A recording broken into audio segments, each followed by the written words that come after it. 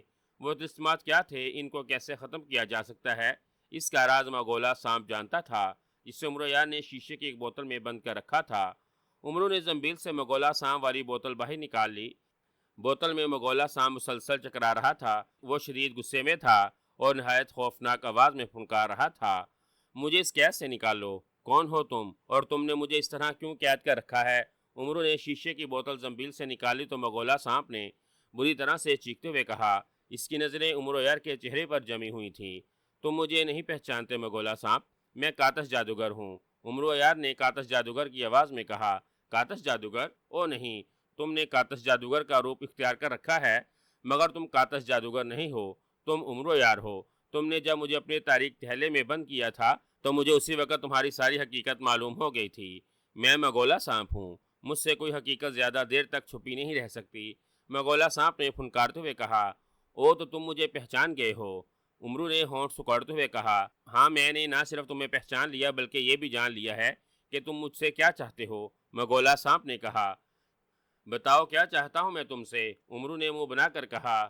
تم سیاہ محبت میں جا کر سامری جادوگر آقا کے بت اور سرخ کھوپڑی کو تباہ کر کے وہاں سے شہنشاہ افراسیاب اور ملکہ حیر جادو کی بیٹی شہزادی سسان جادو کو آزاد کرانا چاہتے ہو، اسی لیے تم اس پتال میں آئے ہو۔ مجھے معلوم ہے کہ تم نے پتال کے دروازوں کے تالے کھولنے والی چابیاں بھی حاصل کر لی ہیں۔ اب تم چاہتے ہو کہ میں تمہیں پتال کی ساتوں تہوں کے طلسمات کا راز بتاؤں تاکہ تم آسانی سے ان طلسمات کو فتح کر کے پتال کے آخری تہہ تک پہنچ جاؤ۔ مگولا سانپ نے کہا۔ کیا تم مجھے ان طلسمات کے بارے میں اور ان کا راز نہیں بتاؤ گے؟ عمرو نے زیر لب مسکراتے ہوئے کہا۔ نہیں عمرو یار، میں سیاہ محبت کا محافظ اور سامری جادوگر کا غلام ہوں۔ میں تمہیں کسی بھی صورت میں ان طلسمات کے بارے میں کچھ نہیں بتاؤں گا۔ تم جیسے ہی آخری زینے سے اترو گے پتال کے طلسمات تمہارے سامنے کھل جائیں گے، جو انتہائی سخت اور انتہائی خوفناک ہیں۔ ان طلسمات کا شکار ہو کر تم ہمیشہ ہمیشہ کے لیے فنا ہو جاؤ گے۔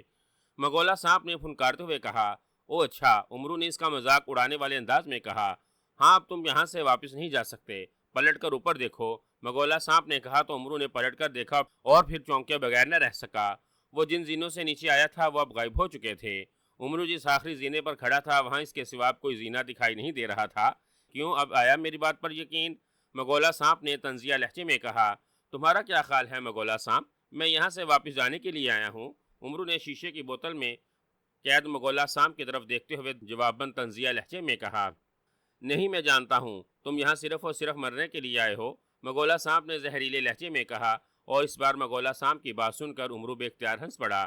مگولا سانپ، مجھے پتال کے طلسمات کے بارے میں بتاؤ۔ عمرو نے اپنی ہنسی روک کر سنجیدہ ہوتے ہوئے مگولا سانپ سے مخاطب ہو کر کہا۔ نہیں بتاؤں گا، مگولا سانپ پھنکارا۔ تمہارا کوئی باپ ہے؟ عمرو نے مگولا سانپ سے کسی خیال کے تخت پھر مسکراتے ہوئے پوچھا۔ ہاں، میرے باپ کا نام سکشا سانپ ہے۔ کیوں پوچھ رہے ہو؟ مگولا سانپ نے حیران ہو کر پوچھا۔ تو سن لو، ان طلسمات کے بارے میں تمہارا باپ بھی بتائے گا۔ تم کیا چیز ہو؟ عمرو نے مسکراتے ہوئے کہا۔ وہ مگولا سانپ سے باتیں صرف وقت گزارنے کے لیے کر رہا تھا، چونکہ عمرو یار 1000 سیڑھیاں اتر کر بہت تھک چکا تھا، اس لیے مگولا سانپ سے باتیں کرتے کرتے وہ سستانا چاہتا تھا تاکہ اس کی تھکن کچھ اتر جائے اور وہ اگلے مرحلے کے لیے تازہ دم ہو جائے۔ تو جاؤ اور جا کر میرے باپ سے پوچھ لو، مگولا سانپ نے جواباً غصیلے لہجے میں کہا۔ مگولا سانپ، میں تم سے آخری بار پوچھ رہا ہوں، تم مجھے پتال کے طلسمات کے بارے میں بتاؤ گے یا نہیں؟ عمرو نے بددستور مسکراتے ہوئے کہا۔ تم ہزاروں بار بھی پوچھو گے تو میرا جواب انکار میں ہی ہوگا۔ تمہاری بھلائی اسی میں ہے کہ مجھے اس بوتل سے آزاد کر دو۔ اگر تم مجھے اس بوتل سے آزاد کر دو گے تو میں تمہیں پتال سے واپس جانے کا راستہ ضرور بتاؤں گا۔ تم خاموشی سے یہاں سے واپس چلے جانا اور پھر کبھی بھول کر اس پتال میں آنے کے بارے میں مت سوچنا، ورنہ تمہیں بھیانک اور خوفناک موت سے کوئی نہیں بچا سکے گا۔ مغولہ سانپ نے کہا، یہ تم مجھے مشورے دے رہے ہو یا دمکا رہے ہو؟ امرو نے مغولہ سانپ کو گورتے ہوئے کہا، جو بھی تم سمجھو۔ مغولہ سانپ نے لاپرواہی سے کہا، او نہیں، مجھے ان طلسمات کے بارے میں اور ان کے خاتمے کا راز ضرور بتاؤ گے مغولہ سانپ۔ دیکھتا ہوں کہ تم ان طلسمات کے راز مجھے کیسے نہیں بتاتے، امرو نے جلدی سے کہا۔ اس نے جلتی ہوئی مشعل لکڑی کو بوتل کے نیچے پیندے کے ساتھ لگا دیا۔ بوتل کو امرو نے اس کے منہ سے پکڑ لیا تھا۔ یہ کیا کر رہے ہو؟ مغولہ سانپ نے بکھلاتے ہوئے کہا، دیکھتے جاؤ میں کیا کرتا ہوں۔ امرو نے ہنس کر کہا۔ آگ کا شعلہ بوتل کے پیندے سے ٹکرا رہا تھا اور بوتل آہستہ آہستہ گرم ہوتی جا رہی تھی۔ بوتل میں بند مغولہ سانپ نے ادھر ادھر اچھلتے ہوئے بری طرح سے چیخنا چلانا شروع کر دیا۔ مجھے مت جلاؤ، مجھے مت جلاؤ، اس آگ کو پرے ہٹا لو ورنہ میں جل کر ہلاک ہو جاؤں گا۔ مغولہ سانپ نے بری طرح سے چیختے ہوئے کہا، تو ہو جاؤ ہلاک، مجھے کیا؟ امرو نے مسکراتے ہوئے کہا، اوہ اوہ میرا وجود جل رہا ہے امرو یار، امرو یار۔ مغولہ سانپ ہذیانی انداز میں چیخنے لگا، اب بولو، تم مجھے طلسمات کے بارے میں بتاؤ گے یا نہیں؟ امرو نے کہا، نہیں نہیں، میں آقا سامری جادوگر سے غداری نہیں کر سکتا۔ مغولہ سانپ نے کہا، تو پھر جل کر راکھ بن جاؤ۔ میں اس آگ کو بوتل کے نیچے سے نہیں ہٹاؤں گا، تھوڑی ہی دیر میں بوتل سرخ ہو جائے گی اور تم اس بوتل میں کینچوے کی طرح چرمر ہو کر رہ جاؤ گے۔ امرو نے کہا، امرو یار میں مغولہ سانپ نے بری طرح سے تڑپتے ہوئے کہا۔ امرو نے اس بار کچھ نہیں کہا۔ بوتل خاصی گرم ہو گئی تھی۔ اب بوتل میں موجود مغولہ سانپ کا وجود جلنے لگا تھا، جس کی وجہ سے اس کی چیخوں میں شدت آ گئی تھی۔ بس کرو امرو یار، آگ کو پیچھے ہٹا لو، میں تمہیں طلسمات کے راز بتانے کے لیے تیار ہوں۔ مغولہ سانپ نے بری طرح سے چیختے ہوئے کہا۔ مغولہ سانپ کی بات سن کر امرو یار کے چہرے پر سکون آ گیا، ورنہ جس طرح مغولہ سانپ جل رہا تھا اور امرو یار کو کچھ بتانے پر تیار نہ ہو رہا تھا، امرو کو محسوس ہونے لگا تھا کہ وہ جل جائے گا مگر اس کے سامنے زبان نہیں کھولے گا۔ ایسے نہیں، ناگ دیوتا کی قسم کھا کر کہو کہ تم تمام طلسمات کے بارے میں مجھے سچ سچ بتاؤ گے اور ان طلسمات کو فنا کرنے میں میری مدد بھی کرو گے۔ امرو نے کہا، ہاں ہاں، میں ناگ دیوتا کی قسم کھاتا ہوں، میں تمہیں تمام طلسمات کے راز بتا دوں گا اور ان طلسمات کو فنا کرنے کے طریقے بھی بتا دوں گا۔ مغولہ سانپ نے ہذیانی انداز میں چیختے ہوئے کہا تو امرو نے ایک طویل سانس لیتے ہوئے مشعل لکڑی بوتل کے نیچے سے ہٹا لی۔ مغولہ سانپ چند لمحوں تک بوتل میں تڑپتا رہا، پھر وہ آہستہ آہستہ اعتدال پر آ گیا۔ اب بتاؤ، اس پتال میں کون سے طلسمات ہیں اور میں ان طلسمات کو کیسے فنا کر سکتا ہوں؟ امرو نے مغولہ سانپ کو اعتدال پر آتے دیکھ کر اس سے مخاطب ہو کر پوچھا، تم بے حد عیار ہو امرو، تم نے مجھے آگ کی وجہ سے مجبور کر دیا ہے۔ اگر میں نے ناگ دیوتا کی قسم نہ کھائی ہوتی تو میں تمہیں طلسمات کے بارے میں تو ضرور بتا دیتا مگر ان کو فنا کرنے کا راز نہ بتاتا، تم ان طلسمات کا شکار ہو کر ہلاک ہو جاتے مگر۔ مغولہ سانپ نے امرو کو غصیلی نظروں سے گورتے ہوئے کہا، پھر اس نے پتال کے پہلے 3 طلسمات کے بارے میں امرو کو بتانا شروع کر دیا۔ ان طلسمات کے بارے میں جان کر امرو یار خوف سے کانپ اٹھا تھا۔ اس کے خواب و خیال میں بھی نہ تھا کہ سامری جادوگر کے طلسمات اس قدر سخت اور خوفناک ہوں گے۔ تم نے جو کچھ بتایا ہے کیا وہ بالکل سچ ہے؟ کیا ان طلسمات کو فنا کرنے کے لیے وہی کچھ کرنا پڑے گا جو تم نے بتایا ہے؟ امرو نے مغولہ سانپ کی جانب شک بھری نظروں سے دیکھتے ہوئے کہا، میں نے ناگ دیوتا کی قسم کھائی تھی امرو یار، اگر میں تمہیں کوئی غلط بات بتائی ہوتی تو میں اسی وقت جل کر راکھ ہو جاتا۔ مغولہ سانپ نے کہا، او ہاں، واقعی اگر تم مجھ سے جھوٹ بولتے تو تم اسی لمحے جل کر خاکسر ہو جاتے۔ ٹھیک ہے مغولہ سانپ، اب تم آرام کرو، میں ان طلسمات کو فنا کر دوں گا، پھر اگلے طلسمات میں تم سے ملاقات ہوگی۔ امرو نے کہا اور بوتل کو اس نے زنبیل میں ڈال لیا۔ ساتھ ہی امرو نے مشعل لکڑی کو پھونک مار کر بجھایا اور اسے بھی زنبیل میں رکھ لیا۔ پھر امرو نے آنکھیں بند کر کے دل ہی دل میں اللہ تعالیٰ کو یاد کرتے ہوئے آخری زینے سے اتر کر زمین پر پاؤں رکھ دیے۔ جیسے ہی امرو نے زمین پر پاؤں رکھے، اچانک وہاں جیسے تیز اور انتہائی خوفناک چیخوں کا طوفان آ گیا۔ چیخیں تیز سے تیز تر اور خوفناک سے خوفناک تر ہوتی جا رہی تھیں۔ کانوں پر ہاتھ رکھنے کے باوجود امرو کو یوں محسوس ہو رہا تھا جیسے ان چیخوں کی وجہ سے اس کے کانوں کے پردوں کے ساتھ اس کا جسم بھی پھٹ جائے گا۔ کریا اور خوفناک چیخوں نے امرو یار کو بری طرح سے ہلاک کر رکھ دیا تھا۔ اس نے دونوں کانوں میں اپنی انگلیاں ٹھونس رکھی تھی، لیکن اس کے باوجود خوفناک چیخیں نیزوں کے انہیوں کی طرح اس کے رگوں پے میں اترتی ہوئی معلوم ہو رہی تھی۔ ان چیخوں کو برداشت کرنے کے لیے امرو دوہرا ہوا جا رہا تھا۔ وہ زمین پر اکڑوں بیٹھ گیا تھا اور اس نے اپنا سر گھٹنوں میں دبا لیا تھا، مگر چیخوں کا طوفان کسی قدر رکنے کا نام نہیں لے رہا تھا اور اب عمرو کے منہ سے بھی اختیار چیخیں نکلنے لگی تھیں۔ کابورا، ان چیخوں کو روکو، کابورا! عمرو نے آنکھیں اور کان بند کر کے حلق کے بل زور زور سے چیختے ہوئے کہا۔ مغولہ صاحب کے کہنے کے مطابق پہلے پتال میں پہلے طلسم میں بدروحوں کے چیخنے کی خوفناک آوازیں تھیں۔ اس طلسم میں بدروہیں اس قدر ہولناک آوازوں میں چیخیں مارتی تھی کہ کانوں کے پردوں کے ساتھ انسانی دماغ میں پھٹ جاتا تھا۔ مغولہ صاحب نے عمرو کو بتایا تھا کہ ان چیخوں سے بچنے کے لیے وہ کچھ بھی کر لے، کانوں میں چاہے روئی ٹھونس لے، لیکن وہ ان چیخوں سے نہیں بچ سکے گا۔ اسے نہ صرف ان چیخوں کو برداشت کرنا پڑے گا بلکہ اسے 100 مرتبہ کبورا ان چیخوں کو روکو کے الفاظ کہنے ہوں گے۔ جب تک وہ اس جملے کو 100 مرتبہ نہیں دہرائے گا چیخیں نہیں رکیں گی۔ اس لیے عمرو یار چیخ چیخ کر کبورا ان چیخوں کو روکو کے الفاظ دہرا رہا تھا۔ مغولہ صاحب نے عمرو کو یہ بھی بتایا تھا کہ اگر وہ زمین پر اکڑوں بیٹھ کر اپنا سر گھٹنوں میں دبا لے گا تو ان خوفناک چیخوں سے اس کے کان کے پردے اور دماغ پھٹنے سے بچ جائے گا۔ اسے بس ان چیخوں کو کسی بھی طرح برداشت کرنا تھا، مگر چیخیں ناقابل برداشت تھیں۔ عمرو نے پورے زور سے گھٹنوں سے کان دبا رکھے تھے اور زور زور سے کابورا ان چیخوں کو روکو کے الفاظ کہتا جا رہا تھا۔ تیز اور انتہائی کریہا چیخوں کی آوازیں اس کے برداشت سے باہر ہوتی جا رہی تھیں، یہاں تک کہ عمرو کا سارا جسم لرزنا شروع ہو گیا تھا۔ اس کے باوجود عمرو یار چیخ چیخ کر کہہ رہا تھا، کابورا ان چیخوں کو روکو، کابورا ان چیخوں کو روکو۔ پھر جیسے اس نے 100 بار یہ جملہ کہا تو اچانک چیخوں کی آوازیں رک گئیں۔ چیخوں کی آوازیں رک گئی تھیں، لیکن ان چیخوں کی آواز باز گشت کی طرح عمرو کے کانوں میں گونج رہی تھیں۔ اس کا جسم بدستور لرز رہا تھا اور اس نے ابھی تک اپنے سر کو گھٹنوں میں چھپا رکھا تھا۔ پھر آہستہ آہستہ عمرو کا ذہن اعتدال پر آ گیا۔ عمرو نے سر اٹھایا تو ہر طرف پہلے کی طرح گہری خاموشی چھا چکی تھی۔ سارے کا سارا میدان خالی تھا۔ عمرو یار کے کان ابھی تک سائیں سائیں کر رہے تھے اور اس کا چہرہ بری طرح سے بگڑا ہوا تھا۔ یہ عمرو یار ہی تھا جس نے اس قدر خوفناک اور لرزا دینے والی چیخوں کی برداشت کر لیا تھا۔ لرزا دینے والی چیخوں کو برداشت کر لیا تھا۔ اس کی جگہ کوئی اور ہوتا تو اس چیخوں سے اس کے کانوں کے پردوں کے ساتھ یقینی طور پر اس کے دماغ کی رگیں بھی پھٹ گئی ہوتیں۔ عمرو یار تیار ہو جاؤ، تمہارے سامنے دوسرا طلسم کھلنے والا ہے۔ اچانک عمرو کو زنبیل کے محافظ بونے کی چیختی ہوئی آواز سنائی دی۔ اسی لمحے عمرو یار کے نیچے زمین یکدم نرم ہوئی اور پھر دیکھتے ہی دیکھتے دلدل بنتی چلی گئی۔ عمرو یار اس دلدل میں یک لخت ناف تک دھنس گیا تھا۔ اس دلدل میں سیاہ رنگ کی خوفناک جونکیں تھیں۔ جیسے عمرو کا جسم دلدل میں دنسا، اسی لمحے اس کے جسم سے بے شمار جونکیں چمٹ گئیں۔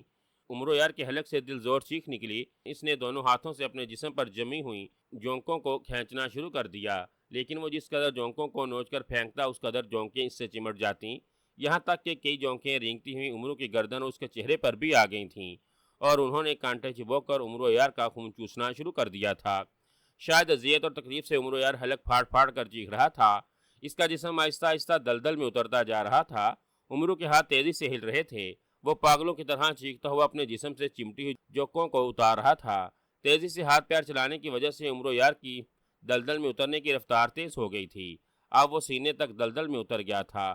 پھر اچانک عمرو کو مغولہ صاحب کی کہی ہوئی بات یاد آ گئی۔ مغولہ صاحب نے عمرو کو اس دلدل کے بارے میں بتاتے ہوئے کہا تھا کہ اس دلدل اور دلدل کی خون اشام جونکوں سے بچنے کے لیے عمرو کو اذیت برداشت کرنے کے ساتھ ساتھ اپنا سانس روکنا ہوگا۔ اس کے سانس روکنے کی وجہ سے اس کے جسم سے ساری جونکیں خود بخود جھٹ جائیں گی اور اس کا جسم اس قدر گرم ہو جاتا کہ وہ جس دلدل میں تھا وہ دلدل بھی خشک ہو جاتی۔ جیسے جیسے دلدل خشک ہوتی جا رہی تھی اس کا دلدل میں دنسا ہوا جسم دلدل سے باہر آ جاتا۔ سانس کو مسلسل روکے رکھنے کا عمل بہت مشکل اور سخت تھا، وہ بھی اس حالت میں جب سینکڑوں جونکیں عمرو کے جسم میں اپنے پنجے گاڑ کے اس کا خون پی رہی تھیں، لیکن اس کے سوا اور کوئی چارہ نہیں تھا۔ اس لیے عمرو کو خوفناک اور یقینی موت سے بچنے کے لیے ایسا کرنا ضروری تھا۔ چنانچہ عمرو نے 1-2 بار زور زور سے سانس لیا، پھر دانتوں پر دانت جما کر اس نے اپنا سانس روک لیا۔ سانس روکتے ہوئے عمرو نے اپنے جسم کو بالکل ڈھیلا چھوڑ دیا تھا۔ ڈھیلا چھوڑنے کی وجہ سے عمرو کا دلدل میں دنسنے کا عمل رک گیا تھا۔ پھر چند لمحے عمرو نے اسی طرح سانس روکے رکھا تو واقعی حیرت انگیز طور پر اس کا جسم گرم ہونا شروع ہو گیا تھا۔ جیسے جیسے اس کا جسم گرم ہوتا جا رہا تھا اس کے جسم سے چمٹی ہوئی جونکیں گرتی جا رہی تھیں۔ مسلسل سانس روکنے کی وجہ سے عمرو یار کا برا حال ہو رہا تھا۔ اس کا چہرہ پکے ہوئے ٹماٹر کی طرح سرخ ہو گیا تھا اور عمرو کو یوں محسوس ہو رہا تھا کہ اگر اس نے اس طرح کچھ دیر اور سانس روکے رکھا تو اس کا سینہ پھٹ جائے گا۔ مگر عمرو ایک باہمت انسان تھا، اس میں برداشت کی قوت بھی زیادہ تھی، اور پھر دلدل اور جونکوں کا طلسم کسی دوسرے طلسم میں ختم نہیں ہو سکتا تھا، اسی لیے عمرو کا سانس اسی طرح روکا رہنا بہت ضروری تھا۔ اس کا جسم تو گرم ہو رہا تھا مگر اس کے جسم سے ابھی تک پسینے کی ایک بوند بھی نہیں نکلی تھی۔ اس کے جسم سے ساری جونکیں جھڑ چکی تھیں۔ طلسمی دلدل کے جسم کے گرم ہونے کی وجہ سے واقعی اس کے ارد گرد سے خشک ہونا شروع ہو گئی تھی۔ دلدل سے ہلکی ہلکی بھاپ اٹھ رہی تھی اور اس کے ساتھ ہی حیرت انگیز طور پر امرو کا جسم دلدل سے باہر آتا جا رہا تھا۔ چند ہی لمحوں میں امرو کا جسم ناف تک باہر آ گیا۔ سانس روک کے رکھنے کی وجہ سے امرو یار کی آنکھیں پھٹنے کے قریب ہو رہی تھیں اور اس کی آنکھوں میں نمی آ گئی تھی۔ اس کا سینہ پھٹ رہا تھا اور اس کے دل کی دھڑکن اس قدر تیز ہو گئی تھی کہ جیسے دل ابھی سینہ توڑ کر باہر آ گرے گا۔ امرو کو یوں محسوس ہو رہا تھا جیسے دلدل آہستہ آہستہ اسے باہر دھکیل رہی ہو۔ امرو کے دلدل سے باہر آنے کی رفتار بے حد سست تھی، جس کی وجہ سے امرو کو سانس روکنا مشکل ہو گیا تھا۔ اب امرو یار کا جسم بری طرح سے لرزنے لگا تھا۔ اس کی پنڈلیاں دلدل سے باہر آ گئی تھیں اور اس کے ارد گرد کافی حد تک دلدل خشک ہو گئی تھی۔ امرو یار کے ذہن میں بنجال آیا ہوا تھا۔ اس کے سارے جسم کا خون سمٹ کر جیسے اس کے چہرے اور آنکھوں میں آ گیا تھا۔ اب امرو یار کو لگ رہا تھا کہ اس نے سانس نہ لیا تو سچ مچ اس کا سینہ پھٹ جائے گا۔ اس کے علاوہ امرو کا جسم اس حد تک گرم ہو گیا تھا کہ امرو کو یوں معلوم ہو رہا تھا جیسے وہ دلدل کے بجائے کسی جلتے ہوئے تندور میں ہو۔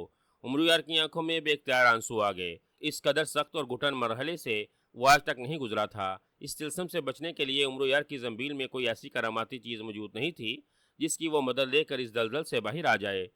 امرو نے آنکھیں بھی سختی سے بند کر لی تھیں۔ پھر اس نے سانس روک کے رکھا۔ جب ناقابل برداشت ہو گیا تو اس نے اللہ تعالیٰ کو یاد کرتے ہوئے اچانک سانس چھوڑ دیا۔ اچانک سانس چھوڑنے کی وجہ سے اس کے منہ اور نتنوں سے جنگلی سانٹ کے سانس لینے کی انداز میں آواز نکلی تھی اور پھر امرو یار کا سینہ لوہار کی دوکنی کی طرح چلنے لگا۔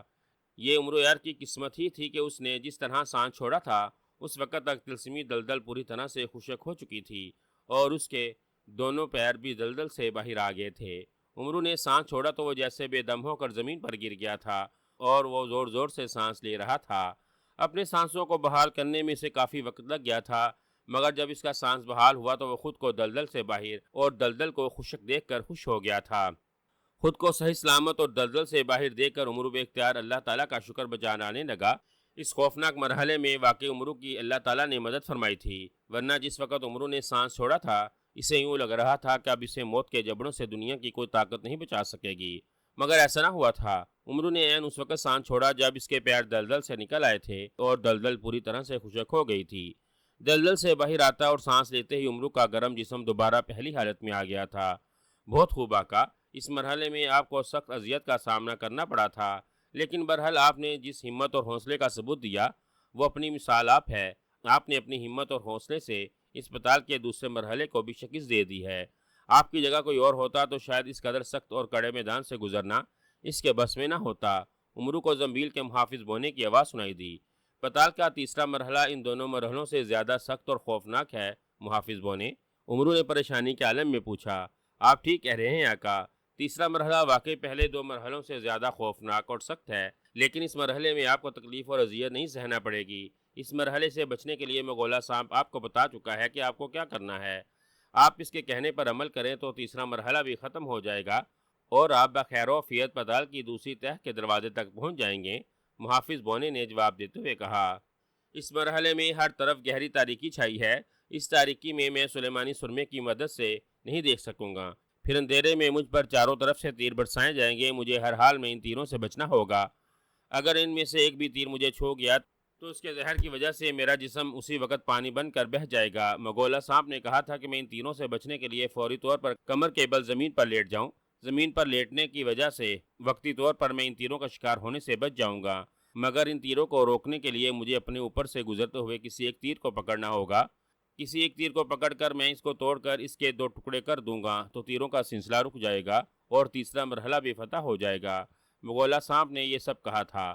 اگر میں 3 کوششوں میں کسی تیر کو پکڑنے میں کامیاب نہ ہو سکا تو ان تیروں کا رخ نیچے کی طرف ہو جائے گا اور سارے کے سارے تیر میرے جسم میں گھس جائیں گے۔ اس کے بعد کیا ہوگا میں وہ تمہیں پہلے ہی بتا چکا ہوں، امرو نے مغولہ سانپ کی بات دہراتے ہوئے کہا۔ اس سے پہلے کہ زنبیل کا محافظ بونا امرو کی بات کا کوئی جواب دیتا، اچانک وہاں گہرا اندھیرا چھا گیا۔ اندھیرا اس قدر گہرا تھا کہ اس بار امرو کو سلیمانی سرمے کی وجہ سے بھی کچھ دکھائی نہیں دے رہا تھا۔ اچانک اندھیرا چھانے کی وجہ سے امرو بکھلا گیا تھا۔ اسی لمحے سائیں کی آواز کے ساتھ امرو یار کے سر کے قریب سے کوئی چیز گزرتی چلی گئی اور پھر اچانک وہاں سائیں سائیں کی آوازیں پیدا ہوئیں اور امرو یار کے حلق سے بے اختیار چیخ نکل گئی۔ اندھیرا ہوتے ہی اچانک ہر طرف سنسناتے ہوئے تیروں کی بارش ہونا شروع ہو گئی تھی۔ 2-3 تیر سنسناتے ہوئے امرو کے ارد گرد سے گزرے تو امرو کسی بھی طرح اپنے حلق سے نکلنے والی چیخ کو نہ روک سکا۔ امرو نے جلدی سے خود کو زمین پر گرا لیا اور زمین سے یوں چپک گیا جیسے زمین نے اسے جکڑ لیا ہو۔ امرو نے خود کو زمین پر کمر کے بل گرایا تھا۔ اسے نیچے اس طرح گرنے کی وجہ سے اسے چوٹ تو ضرور لگی تھی، مگر خیریت گزری تھی کہ اسے ابھی تک کوئی بھی زہریلا تیر چھو کر نہیں گزرا تھا۔ تیر سنسناتے ہوئے اس کے اوپر سے گزر رہے تھے۔ گپ اندھیرا ہونے کی وجہ سے امرو کو تیر دکھائی نہیں دے رہے تھے۔ تیر امرو کے دائیں بائیں سے گزر رہے تھے۔ ان کی سائیں سائیں کی آوازوں سے امرو کو اندازہ ہو رہا تھا کہ تیر اس کے جسم سے کچھ ہی اوپر سے گزر رہے ہیں۔ امرو چند لمحے اسی طرح زمین پر پڑا رہا۔ اس نے اچانک اپنا دایاں ہاتھ آہستہ آہستہ اوپر کر لیا۔ وہ آنکھیں پھاڑ پھاڑ کر ان تیروں کو دیکھنے کی کوشش کر رہا تھا جو برق رفتاری سے اس کے اوپر سے گزرتے جا رہے تھے۔ امرو نے اچانک جھپٹا مار کر اوپر سے گزرنے والے تیروں کو پکڑنے کی کوشش کی، لیکن وہ تیر کو نہ پکڑ سکا تھا۔ امرو نے جلدی سے ہاتھ نیچے کر لیا، ورنہ کوئی دوسرا تیر اس کے ہاتھ میں پیوست ہو جاتا اور امرو یار تیر لگے زہر کا شکار ہو کر اسی لمحے پانی بن کر بہہ جاتا۔ امرو یار نے چند لمحے انتظار کیا اور ایک بار پھر اس نے ہوا میں جھپٹا مارا، شاید کوئی تیر اچانک اس کے ہاتھ میں آ جائے، مگر اس کی دوسری کوشش بھی ناکام رہی تھی۔ اب تو امرو یار کا دل بے اختیار دھڑکنے لگا۔ اس کے پاس صرف ایک موقع تھا۔ اگر تیسری بار بھی وہ کسی تیر کو دبوچنے میں ناکام ہو جاتا تو اس کے اوپر سے گزرنے والے تیروں کا رخ اس کی طرف ہو جاتا اور امرو کے جسم میں انگت تیر گھس جاتے، جس سے امرو کو ہلاک ہونے سے کوئی طاقت نہیں بچا سکتی تھی۔ امرو کچھ دیر سوچتا رہا کہ اسے اب کیا کرنا چاہیے کہ اچانک اسے اسم اعظم کا خیال آ گیا۔ اسم اعظم کا خیال آتے اس نے دل ہی دل میں اسم اعظم کا ورد شروع کیا اور آنکھیں بند کر کے اس بار اس نے دونوں ہاتھ اوپر اٹھائے اور پھر اس نے دونوں ہاتھ اس انداز میں ہوا میں مارے جیسے وہ اڑتی ہوئی مکھیوں کو پکڑنے کی کوشش کر رہا ہو۔ اس بار امرو یار کے ہاتھ ایک تیر آ گیا۔ جیسے ہی امرو نے ہوا میں اڑتے ہوئے تیر کو دبوچا، اس نے جلدی سے دونوں ہاتھ نیچے کر لیے۔ تیر کو اپنے ہاتھ میں محسوس کر کے امرو کے جسم میں سرشاری کی لہریں دوڑتی چلی گئیں۔ اندھیرے میں اس طرح بے شمار تیروں میں کسی ایک تیر کو دبوچ لینا ناممکنات میں سے تھا، مگر امرو نے اسم اعظم کی بدولت اس ناممکن کو بھی ممکن کر دیا تھا، جو اس کی بہت بڑی کامیابی تھی۔ امرو کے چہرے پر بے پناہ خوشی جھلک رہی تھی۔ اس نے تیر کو دونوں ہاتھوں میں پکڑا اور اسے ایک جھٹکے سے توڑ دیا۔ جیسے اس نے تیر کو توڑا اسی لمحے سائیں سائیں کی آوازیں آنا بند ہو گئیں، جس کا مطلب تھا کہ اندھیرے میں جو زہریلے تیر چل رہے تھے وہ چلنا بند ہو گئے تھے۔ امرو بددستور اسی جگہ لیٹا رہا۔ اندھیرے میں تیروں کی سنسناہٹ کی آوازیں تو نہیں آ رہی تھیں، مگر امرو یار کو جیسے ابھی تک اس بات پر یقین نہیں آ رہا تھا کہ تیروں کی بارش رک چکی ہے۔ مگر پھر اچانک اس کی آنکھوں کے سامنے سے اندھیرا دور ہونے لگا۔ امرو کو اب واضح طور پر نظر آنا شروع ہو گیا تھا۔ وہ ایک خال نما بہت بڑے کمرے میں لیٹا ہوا تھا۔ اس ہلکی روشنی میں امرو کو دیواروں میں سینکڑوں تیر گڑے ہوئے دکھائی دے رہے تھے، مگر ہوا میں کوئی تیر نہیں اڑ رہا تھا۔ یہ دیکھ کر امرو جلدی سے اٹھ کر بیٹھ گیا۔ ٹھیک اسی لمحے ایک تیز چیختی ہوئی آواز سنائی دی۔ امرو یار نے پتال کی پہلی تہوں کے تینوں طلسمات کا خاتمہ کر دیا ہے۔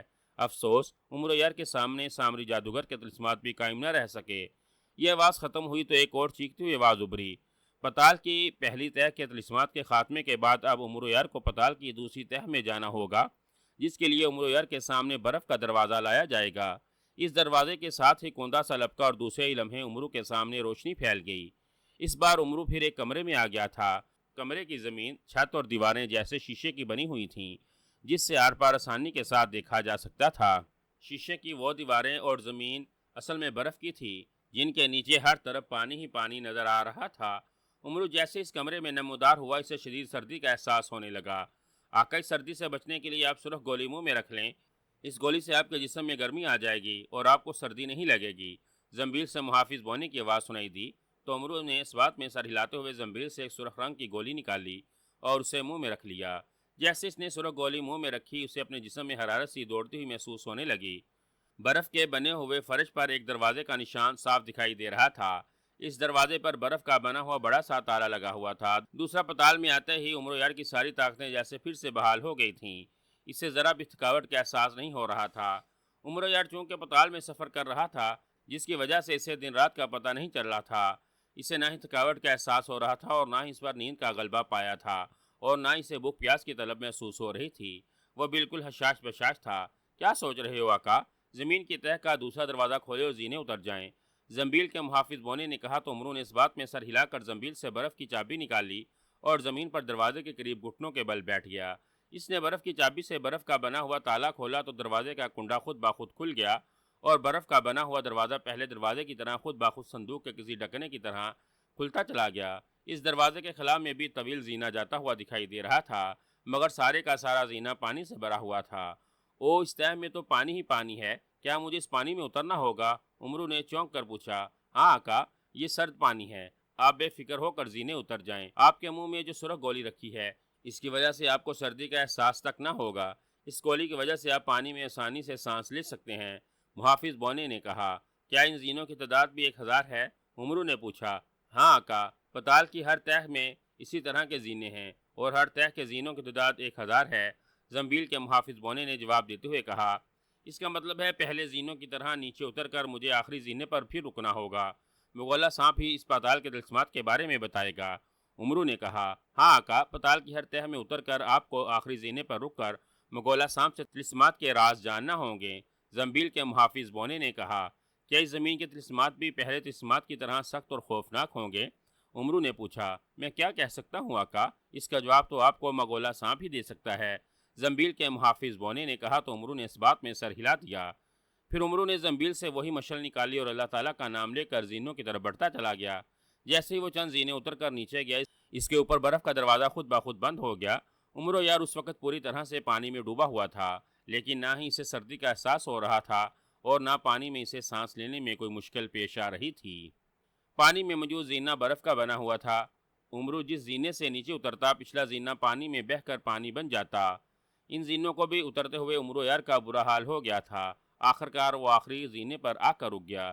ان زینوں پر عمرو کے سامنے کوئی سانپ وغیرہ نمودار نہیں ہوا تھا اور نہ ہی وہاں اندھیرا چھایا ہوا تھا، جس کی وجہ سے عمرو کو مشعل لکڑی جلانے کی ضرورت ہی نہیں پڑی تھی۔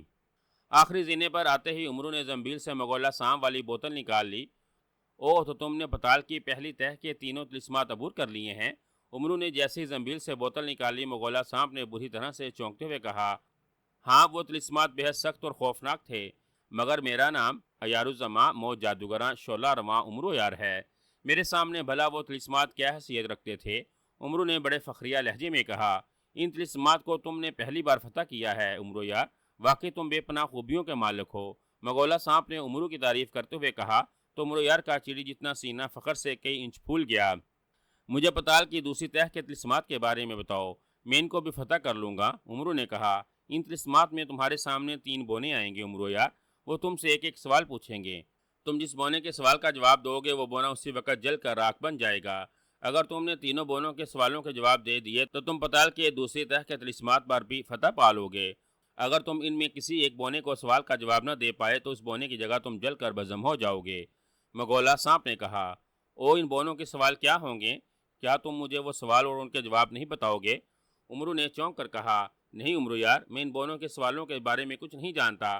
وہ بونے اپنی مرضی اور اپنی سوچ کے مطابق تم سے سوال کریں گے، اور تم کو بھی ان کے سوالوں کے جواب اپنی عقل اور ذہانت سے دینے ہوں گے۔ مغولہ سانپ نے جواب دیا۔ یہ کیا بات ہوئی؟ مجھے تو بتایا گیا کہ تم پتال کے طلسمات کا ہر راز جانتے ہو، پھر تمہیں ان بونوں کے سوالوں کا جواب کیوں نہیں پتا؟ عمرو نے حیران ہو کر کہا۔ میں سچ کہہ رہا ہوں عمرو یار، ان طلسمات کو بناتے ہوئے سامری جادوگر نے ان بونوں کو ہی اختیار دیا تھا کہ اگر کوئی پہلے طلسمات کا خاتمہ کر کے ان طلسمات میں آ جائے تو اس سے اپنی مرضی سے سوال کریں گے، اور وہ ایسے سوال کریں گے کوئی بھی ان سوالوں کا جواب نہ دے سکے۔ مغولہ سانپ نے کہا۔ اس کی بات سن کر عمرو کی پیشانی پر لاتعداد شکنیں پھیل گئیں۔ اور پھر تو بڑی مشکل ہو جائے گی اگر میں ان بونوں کے سوالوں کا صحیح جواب نہ دے پایا تو؟ عمرو نے پریشانی کے عالم میں ہونٹ کاٹتے ہوئے کہا۔ تو پھر تم جل کر اسی وقت ہلاک ہو جاؤ گے۔ مغولہ سانپ نے لاپرواہی سے کہا۔ او نہیں، کہیں تم میرے ساتھ دھوکہ تو نہیں کر رہے؟ عمرو نے مغولہ سانپ کو غسیلی نظروں سے گھورتے ہوئے کہا۔ کیا ہو گیا ہے تمہیں عمرو یار؟ اگر میں تم سے دھوکہ کروں گا تو میں اسی وقت جل کر راکھ نہ بن جاؤں گا؟ مغولہ سانپ نے جھلا کر کہا تو عمرو نے اس کی بات سن کر جبڑے بھینچ لیے۔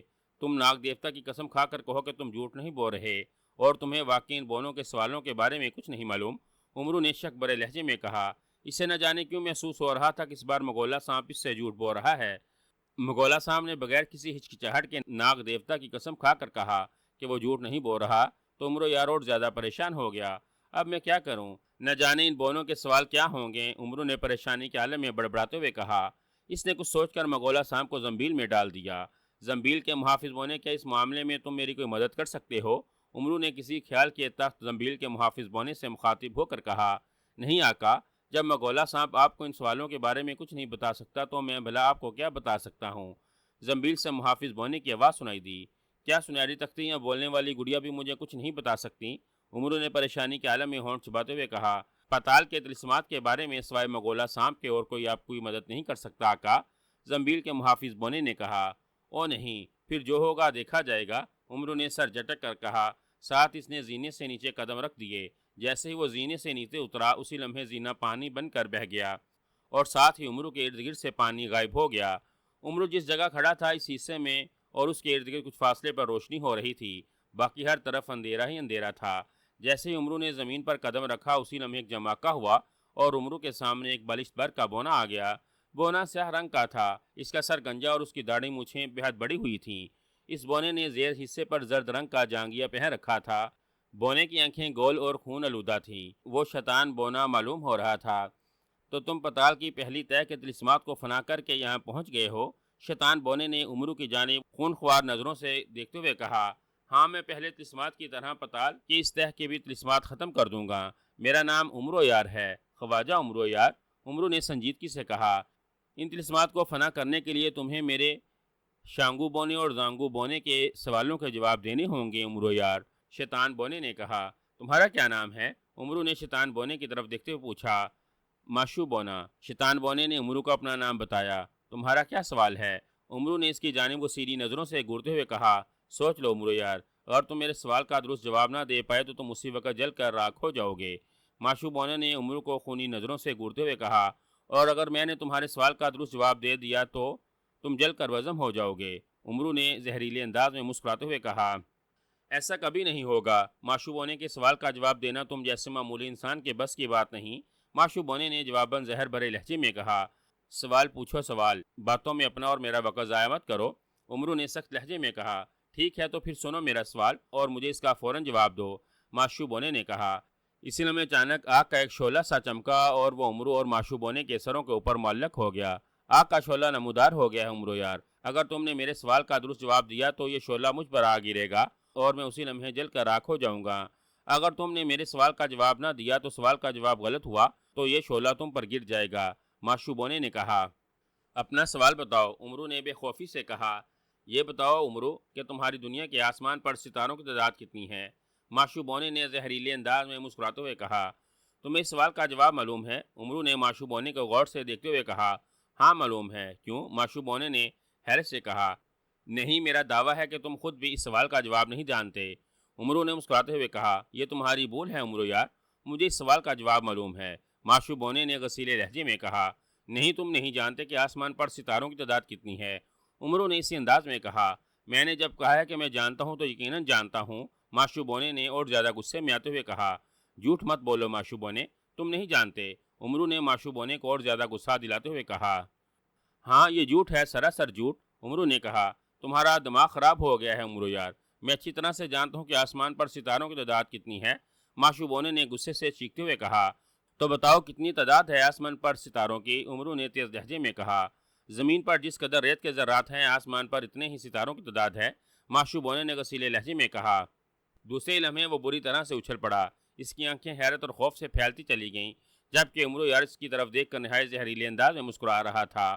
عمرو نے ماشو بونے کو اپنی عیاری کے جال میں اس بری طرح سے پھنسا لیا تھا کہ اس نے خود ہی اپنے سوال کا جواب دے دیا تھا۔ جب ماشو بونے کو احساس ہوا کہ عمرو یار اس کے ساتھ عیاری سے اس کے سوال کا جواب پوچھ چکا ہے تو اس کا رنگ زرد ہو گیا تھا۔ تم عمرو یار، تم نے عیاری سے مجھ سے میرے ہی سوال کا جواب پوچھ لیا تھا، ماشو بونے نے ہکلاتے ہوئے کہا۔ ہاں، اسی لیے تو لوگ مجھے عمرو یار کہتے ہیں، تمہارے سوال کا جواب تمہیں مل چکا ہے، لیکن چونکہ تمہیں جل کر مرنا ہے اسی لیے میں تمہیں بتا دیتا ہوں کہ آسمان پر ستاروں کی تعداد زمین پر ریت کے ذرات کے برابر ہیں، عمرو نے کہا۔ جیسے ہی عمرو نے یہ الفاظ کہے اسی لمحے ان کے سروں پر معلق آگ کا شعلہ ماشو بونے پر جا پڑا۔ ماشو بونے کے حلق سے ایک ہولناک اور انتہائی کربناک چیخ نکلی اور وہ آگ کا شعلہ بن کر بری طرح سے ناچنے لگا۔ دیکھتے ہی دیکھتے آگ نے ماشو بونے کو جلا کر راکھ بنا دیا۔ جیسے ہی ماشو بونا جل کر راکھ بنا اسی لمحے روشنی چمکی اور ماشو بونے کی جگہ وہاں ایک اور بونا نمودار ہوا۔ اس بونے کی شکل و صورت اور قد کاٹ ماشو بونے ہی جیسا تھا، مگر وہ ماشو بونے سے قدرے موٹا تھا اور اس کی ناک بھی پچکی ہوئی تھی۔ اس بونے کا سر بھی گنجا تھا۔ اوہ، تو تم نے ماشو بونے کو ہلاک کر دیا ہے، موٹے بونے نے وہاں نمودار ہو کر بری طرح سے اچھلتے ہوئے کہا۔ ہاں اب تمہاری باری ہے، عمرو نے مسکراتے ہوئے کہا۔ تم مجھے ہلاک نہیں کر پاؤ گے عمرو یار، میرا نام شانگو بونا ہے،